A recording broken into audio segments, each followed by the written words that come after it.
Si vous êtes nouveau sur la chaîne, n'oubliez pas de vous abonner et d'activer la cloche de notification. On commence. Francis Ngannou a mordu la poussière pour la première fois de sa carrière contre Anthony Joshua il y a une dizaine de jours. Très honnête, il n'hésite pas à revenir sur cette défaite et à en dévoiler les coulisses. Il a notamment parlé d'une perte de mémoire. Quand on parle de Francis Ngannou et de sa carrière dans les sports de combat, il y a une chose qu'il ne faut pas oublier, c'est que quoi qu'il arrive, il ne peut pas être considéré comme autre chose qu'un grand champion. Peu importe ce que dit son bilan, il ressort toujours de ses combats gagnants, car le simple fait d'être dans cette position est un succès inattendu. Le Predator a quitté son Cameroun natal sans rien en poche, a traversé l'Afrique puis la Méditerranée pour trouver une vie meilleure en France, a dormi dans la rue avant de découvrir le MMA, alors si certains s'arrêteront sur l'énorme chaos subi contre Anthony Joshua, il est tout aussi pertinent de souligner les 30 millions de dollars touchés.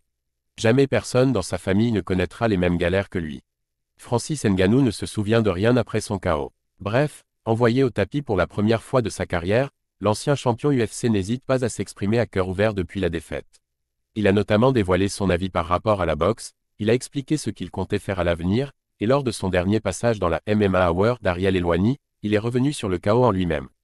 Ce qui m'énerve, c'est que je n'ai jamais été dans ce combat, c'était bizarre.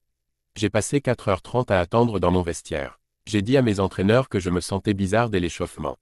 Sur le premier coup, j'ai plus été surpris de tomber que de prendre le coup en lui-même. Parfois à l'entraînement tu prends un coup puissant et tu restes debout. Là je n'ai pas compris, je me suis retrouvé au sol. Quand l'arbitre a compté, j'ai pris mon temps, je me suis levé, mais tout était encore flou. À la fin du round j'ai écouté mes entraîneurs dans mon coin, mais à partir de là, je ne me souviens plus de rien.